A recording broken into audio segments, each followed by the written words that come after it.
You to know that I say not out of tradition, I say not out of custom, but I say out of a heart of love and deep sincerity when I say that it is good for me to be in St. Louis tonight. I'm glad to be here with Fred Shuttlesworth, the man who has just spoken to you.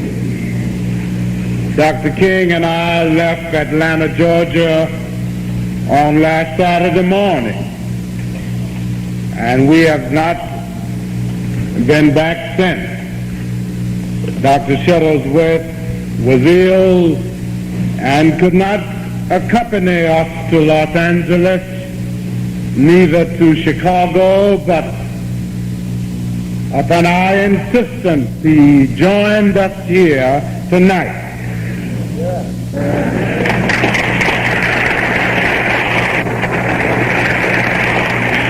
He is the man who for 7 years has kept alive the torch of freedom in the worst big city this side of Johannesburg, South Africa. The other day, the water hose in Birmingham, Alabama, as vicious dogs were turned on our people, were let loose on Fred Shuttlesworth, and he was knocked against the sacred walls of the 16th Street Baptist Church. And when the former police commissioner, who was then police commissioner, arrived, he had these words to say: I waited all week long to see that so-and-so preacher drenched down with water, and you mean to tell me that I missed it? And they said, yes, Mr. Connor, you missed it. They had to take him away in an ambulance. He said, I have only one regret, and that is that they didn't carry him away in a hearse. But Fred Shuttlesworth is still alive.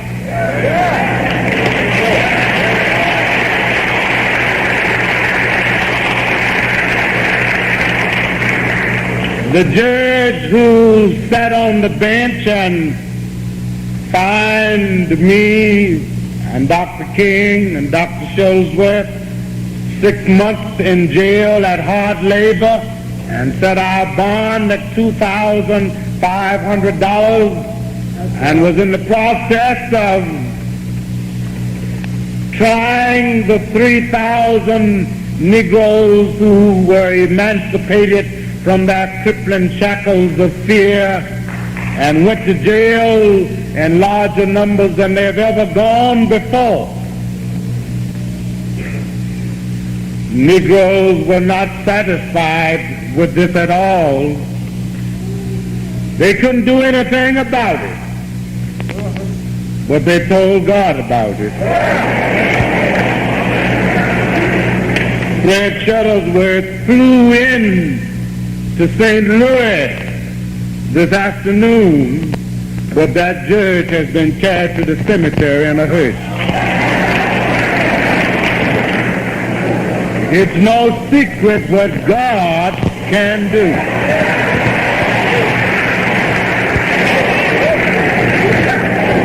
And I'm glad to be here tonight with my good friend and perennial jailmate, Martin Luther King.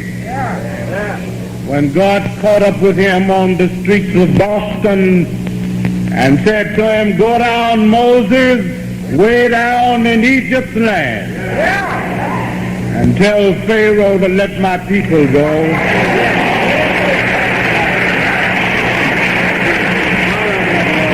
When he came to Montgomery, I said to him then, you may walk, but I want you to know that you will never walk alone.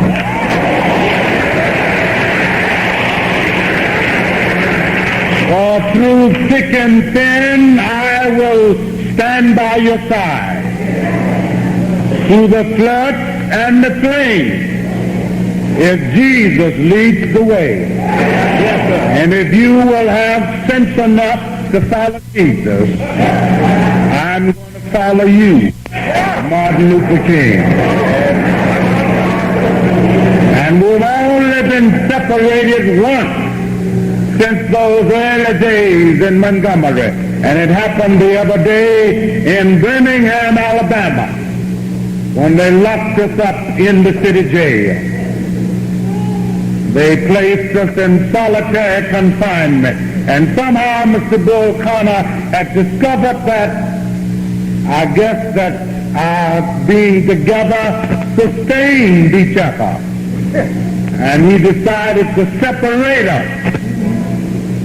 But even there, when he placed us on the elevator and said, one of you get off now and step off into solitary confinement, I stepped back and gave preference to my lead to step out first.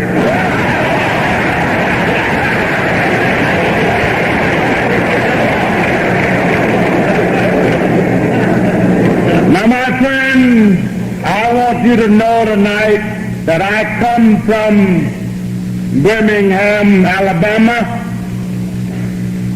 and I got the St. Louis blues. And I am as blue as I can be. And I'm blue because there is something wrong in America today. There is something wrong in this nation today. And I know that if the wrong is ever to be made right, that you and I must rise up and assume our duties and responsibilities in making that wrong right. I bring you greetings from a people today that are no longer afraid. People who realize that this is their nation. People who helped to build this nation with their sweat, their blood, and their tears. People who cleared the new ground, who dug the ditches, who carried the garbage away, who built the skyscrapers with their sweat, their blood, and their tears. People who have been faithful to this nation all the way from Boston Common down till the present time. When Crispus Attucks, a black man, first to give his black blood in an effort to bring this nation into being. And ever since that time, we have been on the battlefield for this nation. We fought, we bled, and we died that sad Sunday morning at Pearl Harbor, on the beach of Normandy, the hills of Italy, and the fields of France. If we could fight and die to defend America on foreign soil, then I ask you this evening, why can't we fight and die if necessary to make democracy live here at home?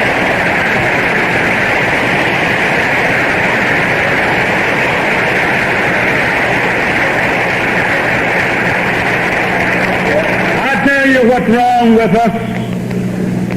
One or two things wrong. We have too many Alcatons in our life.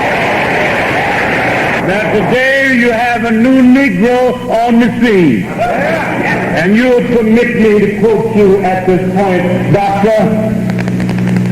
We want all of our freedom, and we want it here, and we want it right now.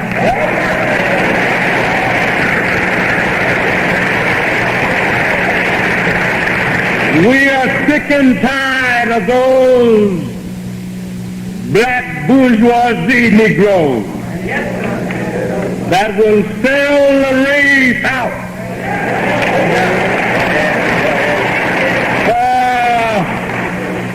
for a mess of pottage, a pat on the back.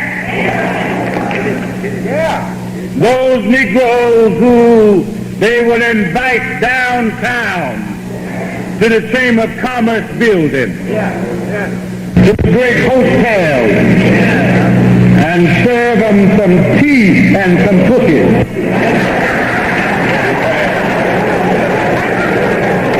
And the Negroes eat up all the cookies and drink up all the tea. And then the white people pat them on the back and say to them, you know, we wouldn't mind giving the Negroes their rights if all of the Negroes were like you.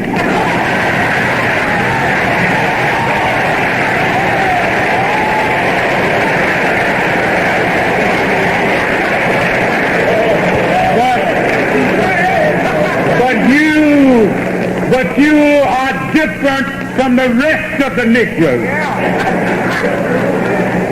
And then the Negroes go and get another helping of cookies and another cup of tea.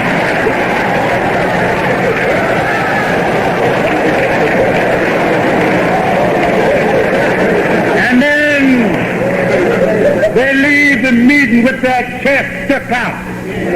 Then you know we are different from the rest of those Negroes.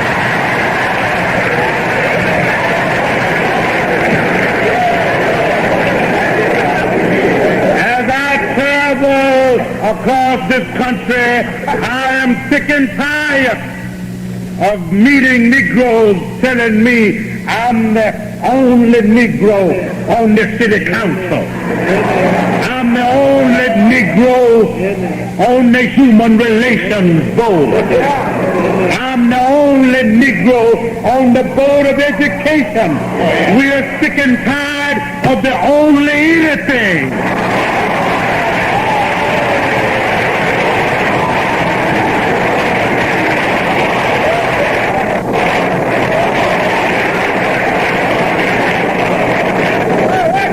And we are sick and tired of Uncle Tom. Some of them are not any longer Uncle Toms because they have been to Harvard. So they are Uncle Thomases with a Harvard accent.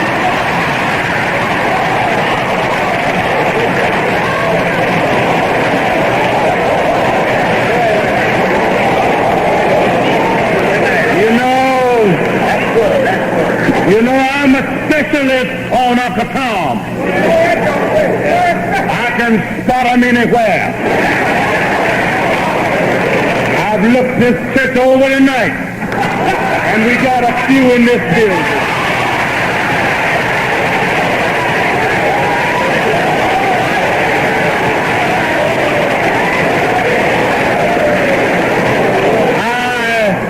I want to pause right here and find out how am I doing.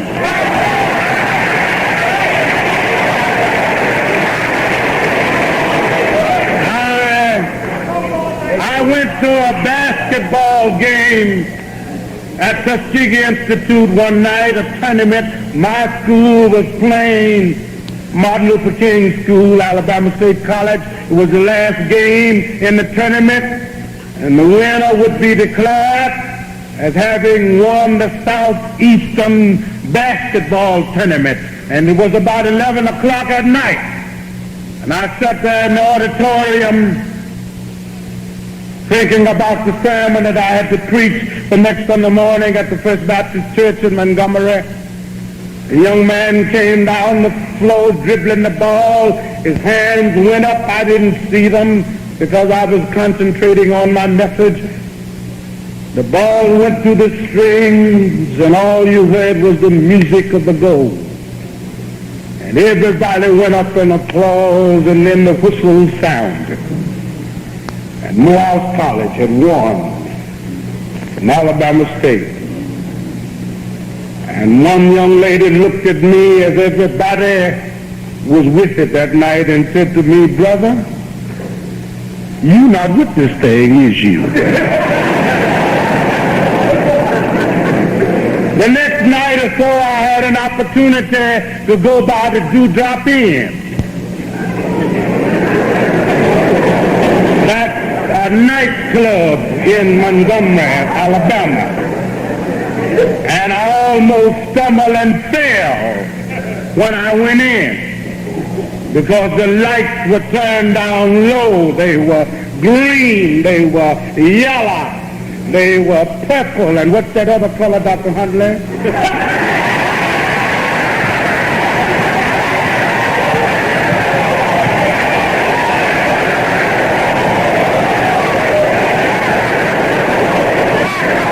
Thank you.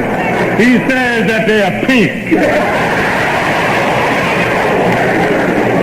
As I walked in, a young lady stumbled over to me and she said to me, "Brother, may I have the next dance?" And I said, "Madam, you don't know who you're talking to, do you? This is a pastor of the First Baptist Church. How dare you ask me for the next dance?" And she said, "Now, mister, let me set you straight." She said, "Don't you hear that record man saying everybody is rocking the night?"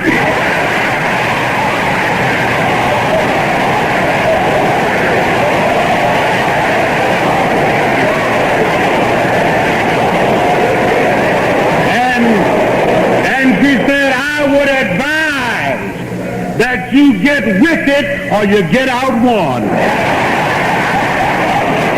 Now, I've looked this house over and some of you all are not applauding for anything. But everybody, including the press, is rocking here tonight.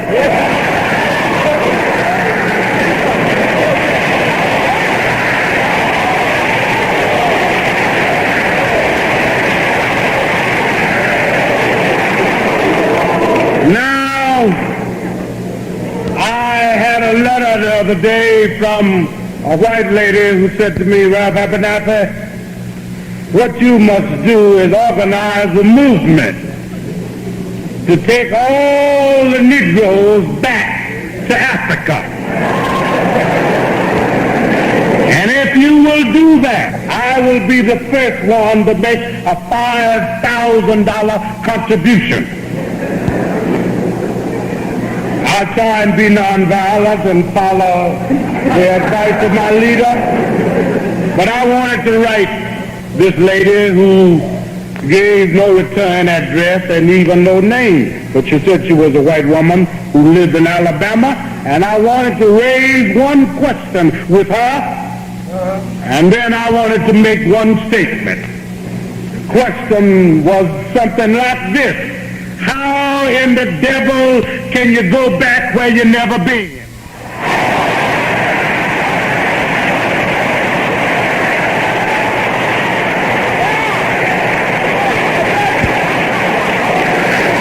Africa is not our home. We are citizens of the United States of America.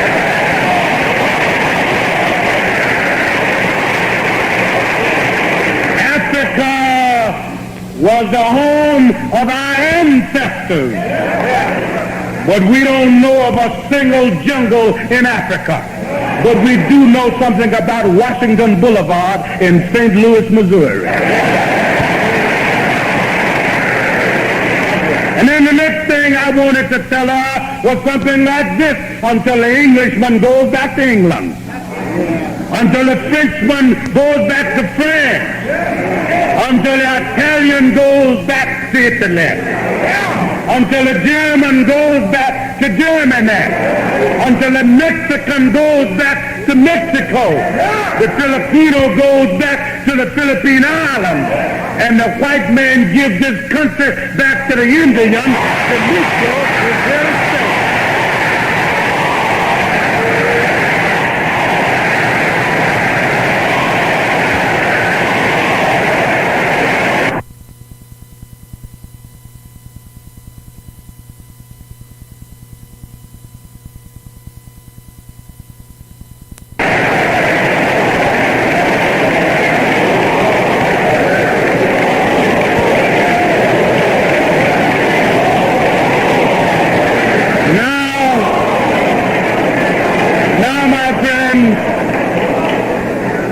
To give you just a little inkling of the type of people who live in the South and their determination, I want to tell you a story of a brother who came up to me the other day and he said, Reverend, I am so glad that we finally got a Negro astronaut in the space program.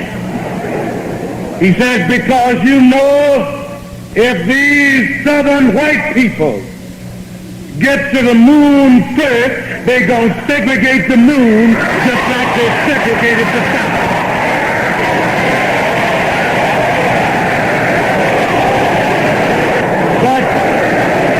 But he said to me, Reverend, you don't have to worry one thing about it.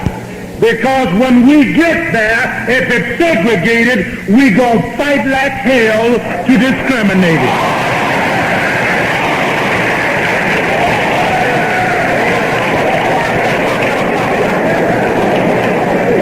Now I've been asked tonight to make the appeal. And I want to make the appeal. Yeah, go ahead, Doctor. I have made a telephone call to Birmingham since I've been here in St. Louis tonight. Isn't that right, Dr. King? Isn't that right, Dr. Shuttlesworth? And they told me that I must get to Birmingham. I'm the treasurer. That I must get to Birmingham this night, $10,000 to get the people out of jail who were sentenced today by the judge. I want you to give it to me tonight.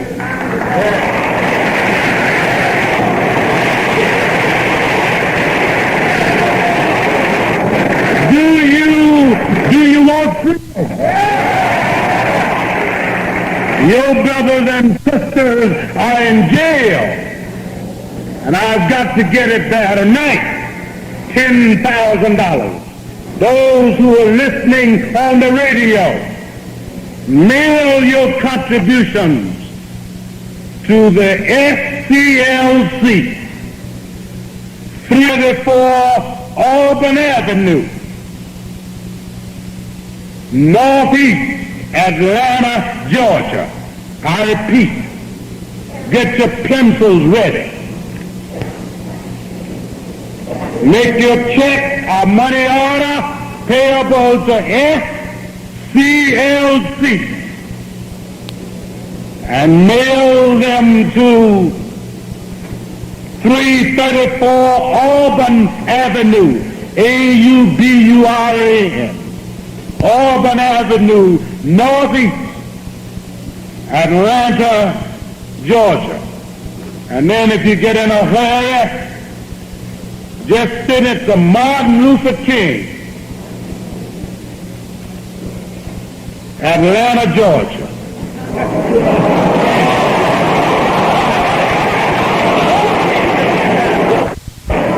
Or send it to Birmingham, Alabama. Or send it to Fred L. Shuttlesworth, Birmingham, Alabama. And we'll get it just the same. I want to repeat for those in radio land again, make your checks payable to SCLC and mail them to 334 Auburn Avenue, Northeast, Atlanta, Georgia. Now I want the offering. $10,000 tonight.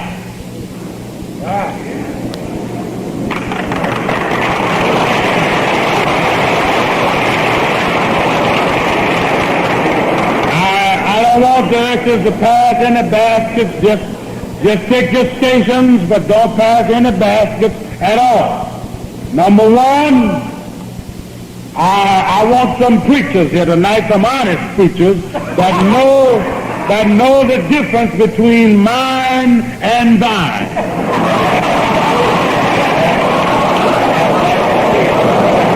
I want Dr. Nance, give me 2 good honest preachers. Don't give me any book preachers either. All right, that's Reverend Neil J. Haynes, Reverend Neil J. Haynes, pastor of the First Baptist Church, West of the Road. pastor of the First Baptist Church, West the Road. Reverend H.W. Simmons, Reverend H.W. Simmons, pastor of the Guiding Light. pastor of the Guiding Light Baptist Church. Ushers, give them a tray. I want you to go outside, brethren, on the outside of this church, and collect money from everybody that's out there. And as soon as you get it, bring it back.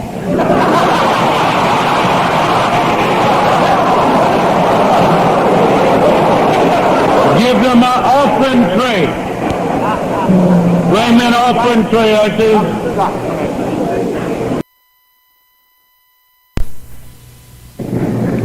President of the Pastors' Conference of the City of St. Louis and vicinity, pulpit guests, pastors, ministers, and all that go to make up this august body. I'm very happy to have this honor to introduce to some and present to others my friends and former classmates. The one of whom I speak has not and is not investing his life in material things, for well does he realize that man cannot live by bread alone. He has invested his life in humanity, and he who would invest his life in humanity will live and never die. There are two things above all others that have made him a great, humble leader. Number one, he has rubbed shoulders with kings and queens and hasn't lost the common touch. A few months ago, he led the nonviolent marches into Albany, Georgia for the cause of freedom. And as a result, part of the walls of segregation and discrimination have fallen. Yesterday, as it were, in the state of Alabama, in the city of Birmingham, he led the nonviolent marches in the midst of violent police dogs and violent streams of water for what he believed was right. Ladies and gentlemen,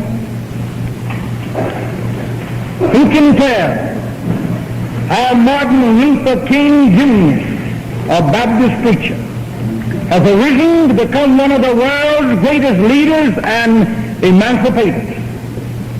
King seemed to have combined in himself the elements of greatness of men who preceded him. There he has the wisdom of Socrates, the statesmanship of a Washington, the fluency of a Pericles, the patience of a Job, the long-suffering of a Gandhi, the eloquence of a Lincoln, and the lofty vision of a St. Paul. Who can but doubt that this man has much of the spirit as the man of Galilee? Ladies and gentlemen, Dr. Martin Luther King.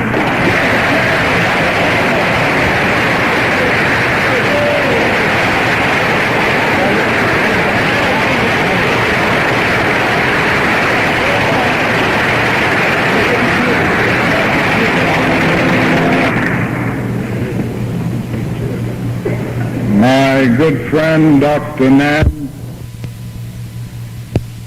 to all of the other ministers of the gospel assembled here tonight, and all of the freedom-loving citizens of the great city of St. Louis, Missouri, ladies and gentlemen.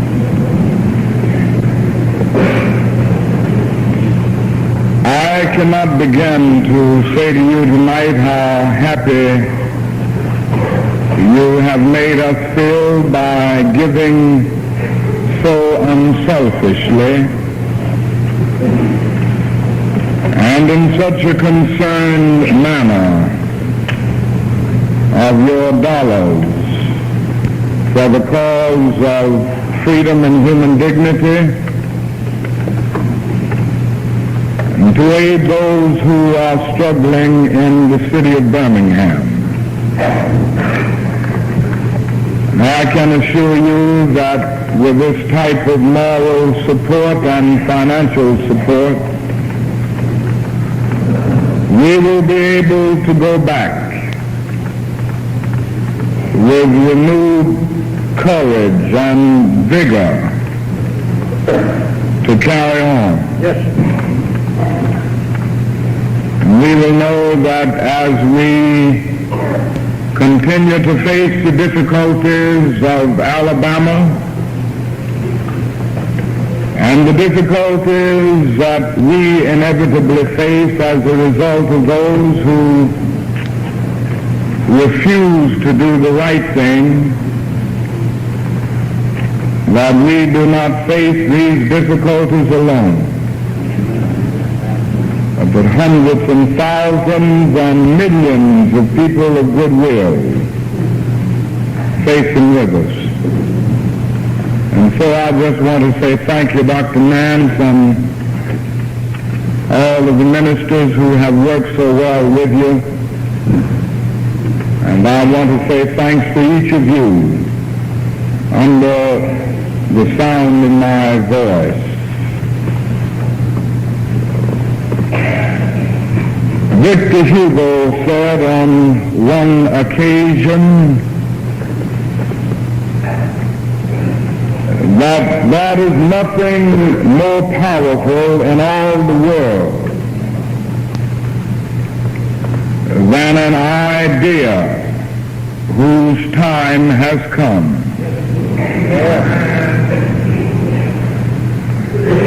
And the idea whose time has come today is the idea of freedom and human dignity. Wherever men are assembled today, whether they are in Johannesburg, South Africa, Nairobi, Kenya, Lagos, Nigeria, Birmingham, Alabama, or even St. Louis, Missouri, the cry is always the same. We want to be free. There comes a time when people get tired of being trampled upon by the iron feet of oppression. There comes a time when people get tired of being pushed out of the glittering sunlight of life's July and left standing in the piercing chill of an alpine November. And when they get tired of oppression, they cry out and stand up for freedom. This is the meaning of everything that is going on in Birmingham, Alabama today. This is the meaning of everything that is going on in Greensboro, Raleigh, and Durham, North Carolina today. This is the meaning of what is going on in Nashville, Tennessee, and Jackson, Mississippi, and all over the Southland. The Negro is determined to be free. And he has come to the point that he can now cry out in the paraphrased words of Shakespeare's Othello, who steals my purse, steals trash to something nothing, 'twas mine, 'tis his, has been the slave of thousands, but he who filches from me my freedom robs me of that which not enriches him, but makes me poor indeed. Yes. And we are crying out.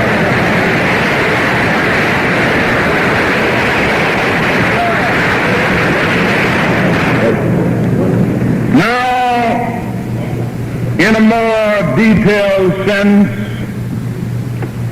what does Birmingham, Alabama mean? What does it tell us about the meaning of this social revolution which has taken place in our nation? Number one, it says that the Negro is no longer willing to accept racial segregation. We've come to see that segregation is wrong.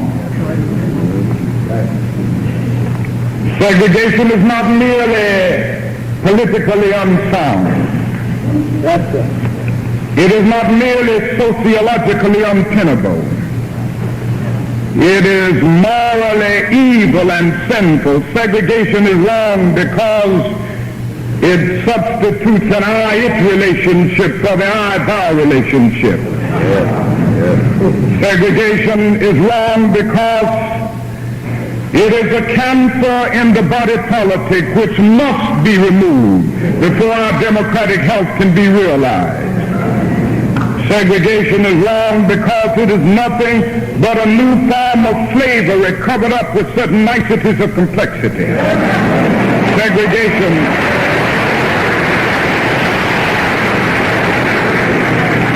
Segregation is wrong because it is a system of adultery perpetuated by an illicit intercourse between injustice and immorality. And we are now saying all over the South and all over this country that we will no longer sell our birthright of freedom for a mess of segregated parties.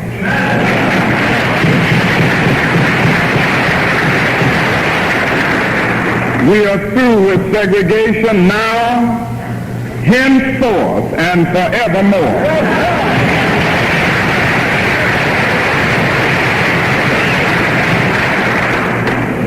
Birmingham and all of the other tension areas tell us something else. They tell us that the Negro has a new sense of dignity and a new sense of self-respect. Living with the long night of slavery and the system of segregation, many Negroes lost faith in themselves, and many came to feel that perhaps they were less than human. But then something happened to the Negro. Circumstances made it possible and necessary for him to travel more.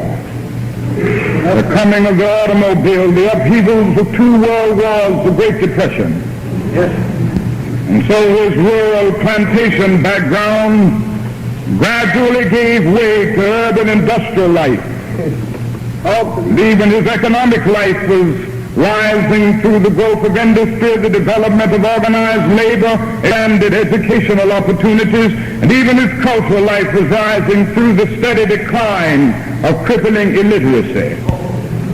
All of these forces conjoined to cause the Negro to take a new look at himself.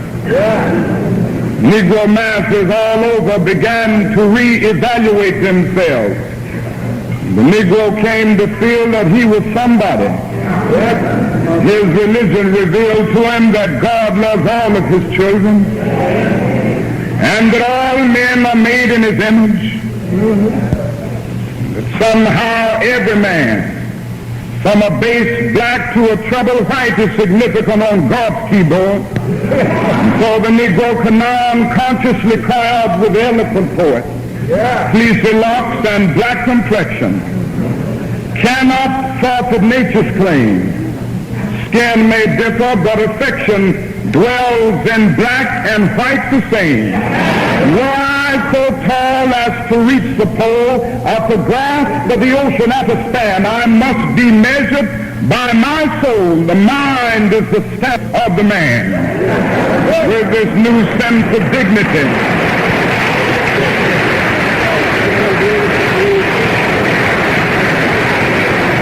with this new sense of dignity and this new sense of destiny, a new Negro came into being with a new sense of somebodyness. And this is the meaning of what is happening today. The other thing is that the Negro now recognizes the urgency of the moment. Time is running out. Now, there are some sincere people who are saying, cool off. The only answer that we can give to that is that we've been cooling off all too long, and there's the danger that we will end up in a deep freeze.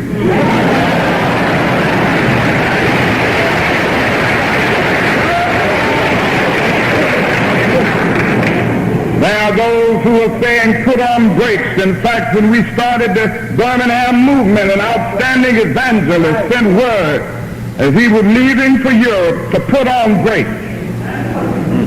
The only answer that we can give to that is that the motor is now cranked up and we're moving up the highway of freedom toward the city of equality, and we can't afford to stop now because our nation has a date with destiny. We must keep moving.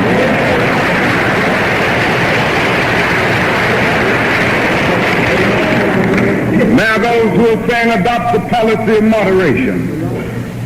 Well, if moderation means moving on toward the goal of justice with wise restraint and calm reasonableness, then moderation is a great virtue which all men of goodwill must seek to achieve during this tense period of transition. But if moderation means slowing up in the move for freedom and capitulating to the undemocratic practices of the guardians of the deadening status quo, then moderation is a tragic vice which all men of goodwill must condemn.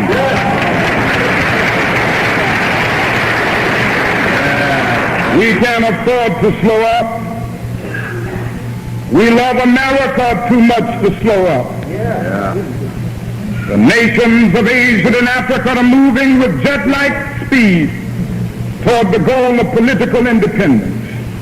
And at many points we are still moving at halt and buggy pace toward the gaining of a hamburger and a cup of coffee at a lunch counter. And we've got to see that for the very image of our nation, it is necessary to move on. And so we are through with tokenism. We are through with gradualism.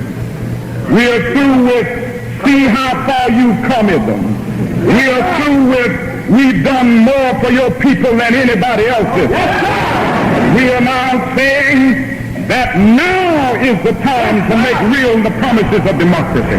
Now is the time to transform this pending national energy into a creative form of brotherhood. Now is the time to lift this nation from the quicksands of racial injustice to the solid rock of racial justice. Now is the time to get rid of segregation and discrimination. Now is the time to make real this change.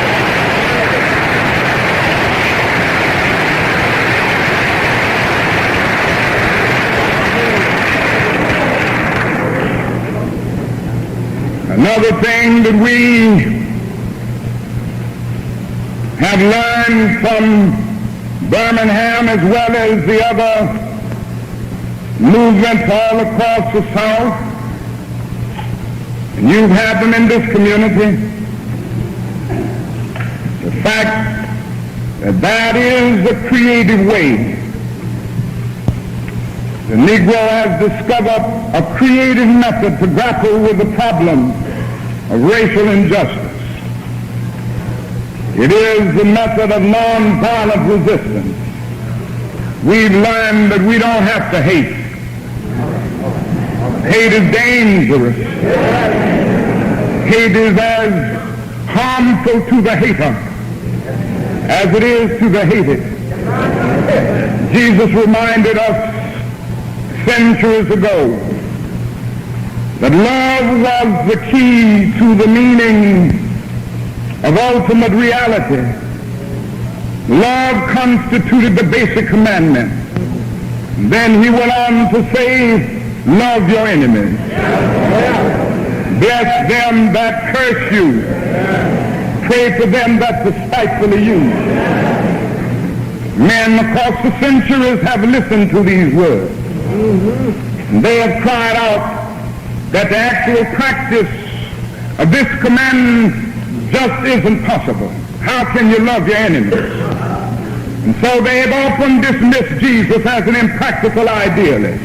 But isn't it strange that now modern psychiatry is saying to us that many of the strange things that happen in the subconscious, many of the inner conflicts are rooted in hate. They are now saying love or perish. They are saying today what Jesus said centuries ago. Yes, sir. So we don't need to hate. Hate is too much to bear. Yes, sir. I've seen too much of the consequences of hate.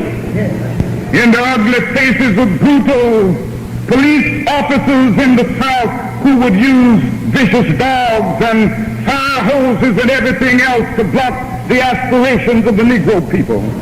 I've seen hate in the eyes and the angry faces of vicious lynching mobs. I've seen hate in the faces of men and women who would burn down the church of God and who would burn homes of human beings. I've seen hate in so many of the things that treat persons as things rather than persons. I've seen too much of hate to want to hate myself. It is too much a burden to bear.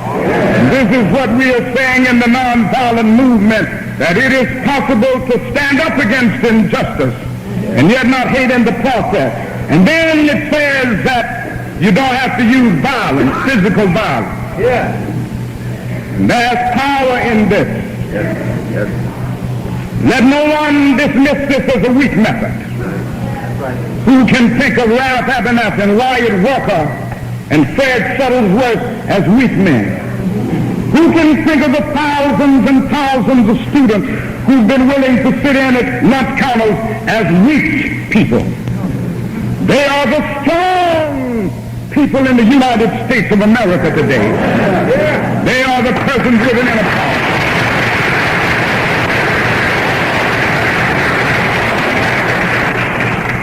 There's power in nonviolence.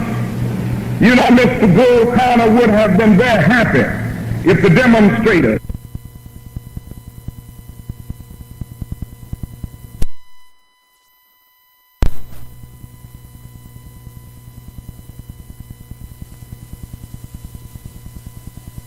they know how to handle violence. They have mastered that art. But they have mastered the art of dealing with nonviolence. They don't know what to do. It exposes their moral defenses. It weakens their morale.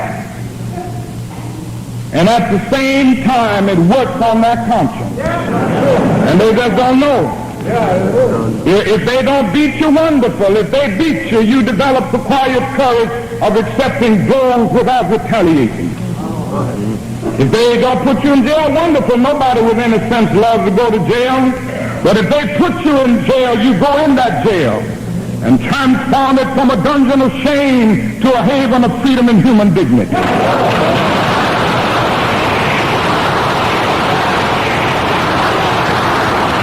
Even if they try to kill you, you to the recognition of the fact that there are some things so basic, some things so dear, some things so eternally true that they're worth dying for, and for man has not discovered something that he will die for, he isn't fit to live.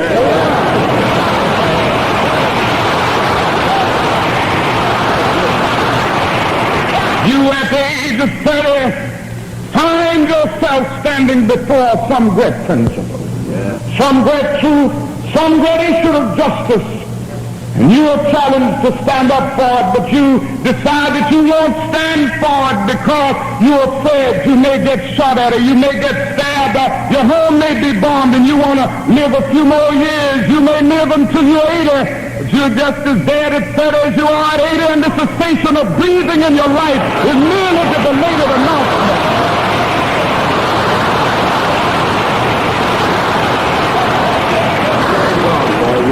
So this is the power of nonviolence. And so the nonviolent resistor can stand up before his most violent opponent and say, we will match your capacity to inflict suffering by our capacity to endure suffering. We will meet your physical force with soul force. Do to us what you will, and we will still love you. We cannot in our good conscience obey your unjust laws, because non-cooperation with evil is as much a moral obligation as is cooperation with good. And so throw us in jail and we will still love you. From our homes and threaten our children, and as difficult as it is, we will still love you.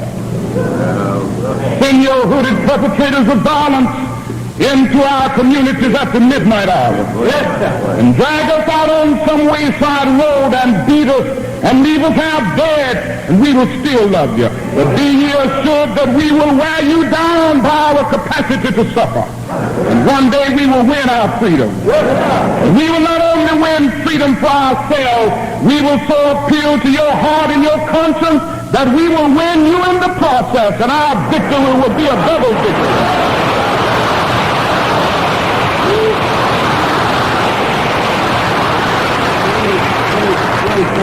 With this message, we will be able, I believe, to redeem the soul of America. Go ahead.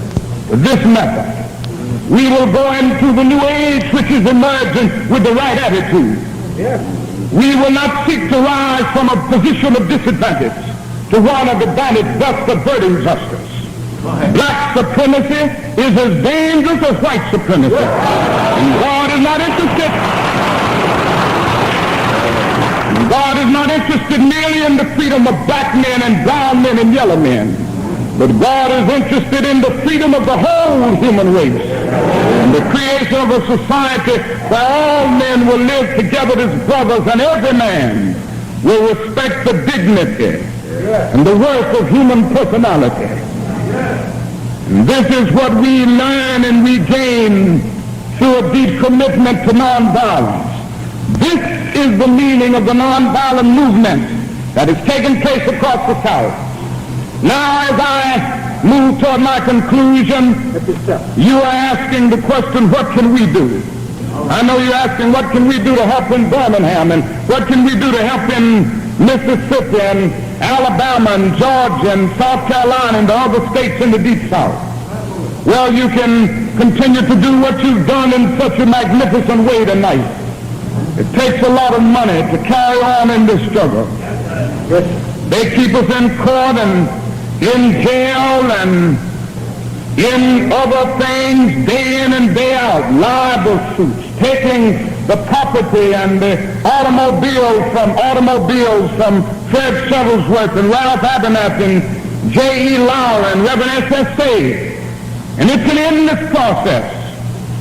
We've had to put up more than $300,000 already in bond money in Birmingham, Alabama, simply because we are engaging in an act which is guaranteed by the First Amendment of the Constitution of the United States. This is what we're facing. And the only way we're able to make it is that we have friends like you all over this country who share with us. And so we need your continued support at this point. The second thing that you can do to help is to get rid of all of the continued conditions of segregation and discrimination in St. Louis, Missouri.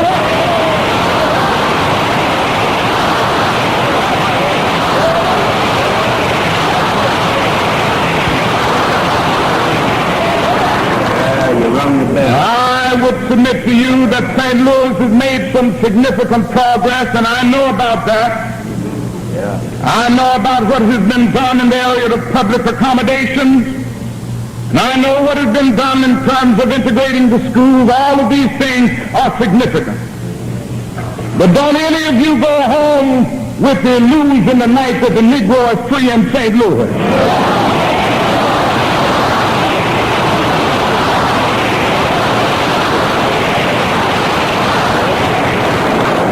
Twin evils of housing discrimination and employment discrimination are realities in this city as well as they are in the other northern cities and in the other border states as Missouri.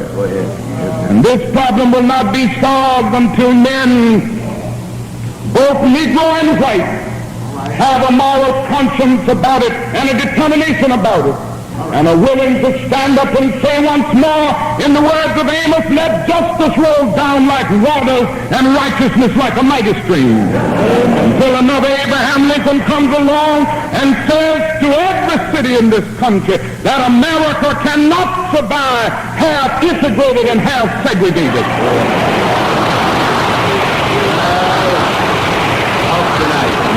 Somebody else will come with Jefferson and cry out in words lifted to cosmic proportions.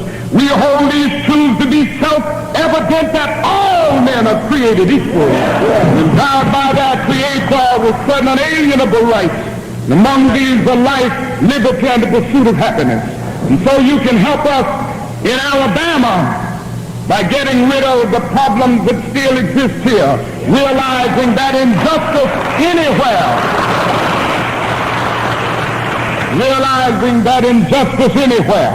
is a threat to justice everywhere. And then another thing that you can do is to use your resources to put the necessary pressure on congressmen and senators from your state so that they can put the necessary pressure in the legislative branch of our government. And then use your resources to continue to remind the President of the United States that the time has come for the President to sign an executive order declaring all segregation unconstitutional on the basis of the 14th Amendment.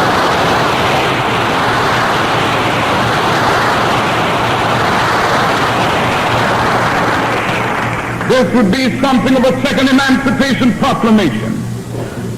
Birmingham, Alabama reveals more than any other thing I can point to at this hour that this is a real need. I was at the White House some months ago talking with the President about some of these problems. And after we had discussed it at the dinner table, we got up to walk around the beautiful White House, beautiful for situation.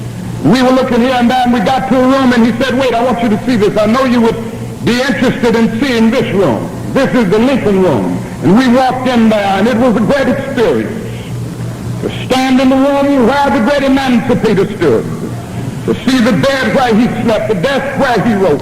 And then we walked over, and I noticed on the mantelpiece something which said, in this room, Abraham Lincoln signed the Emancipation Proclamation. And I looked up and said to the President in a rather humorous vein, Mr. President, I would like to see you come back in this same room and sign the second Emancipation Proclamation.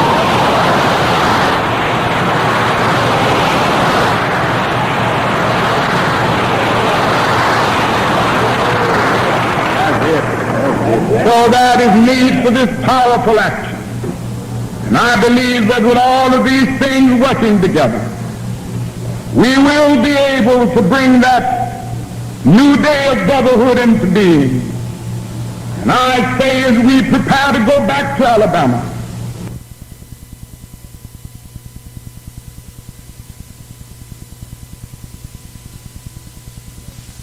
I refuse to go back feeling that the problem cannot be solved. We shall overcome. We shall overcome. Deep in my heart, I do believe we shall overcome. Oh, we've joined together so often to sing it. Behind jail bars. By the hundreds sometimes, we've been in crowded cells. But in the midst of the darkness of the jail cell, we could sing, we shall overcome. I remember that difficult and dark night in Montgomery, Alabama during the Freedom Ride. And we were in the First Baptist Church, and a mob was standing outside, some 2,000 strong. And they were seeking to bomb and burn that church down, packed with Negroes from top to bottom. But in the midst of the mob outside, we were drawn in hand singing, we shall overcome. We shall overcome. We've walked on down the streets of Birmingham, Alabama. And we looked at Bull Connors howling and vicious dogs. But they didn't stop us from singing, we shall overcome. Deep in my heart, I do believe we shall overcome. The other night, they bombed the home of my brother. Church that he pastors us built a $30,000 parsonage, but now it's all gone.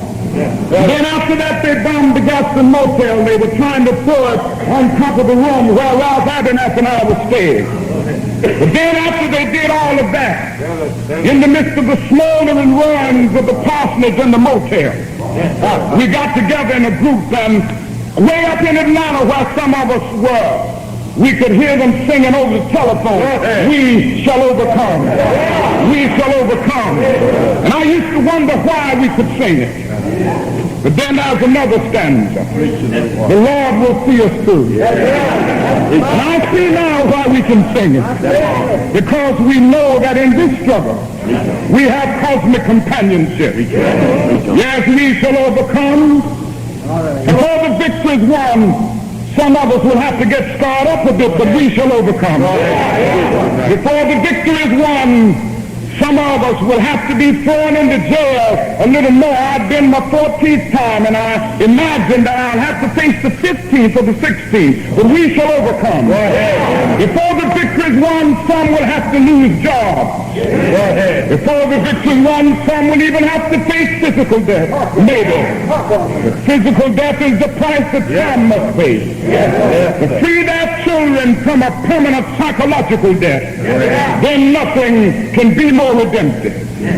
We shall overcome because the arc of the moral universe is long, but it bends toward justice. We shall overcome because Carlyle is right. No lie can live forever. We shall overcome because William Cullen Bryant is right. Truth crushed the earth will rise again. We shall overcome because James Russell Lowell is right. Truth forever on the scaffold, wrong forever on the throne. Yet that scaffold sways the future. Behind the dim unknown standeth God within the shadow keeping watch above his own. We shall overcome because the Bible is right. You shall reap what you sow. We shall overcome. Deep in my heart, I do believe we shall overcome, and with this faith, we will be able to carve a tunnel of hope to the mountain of despair.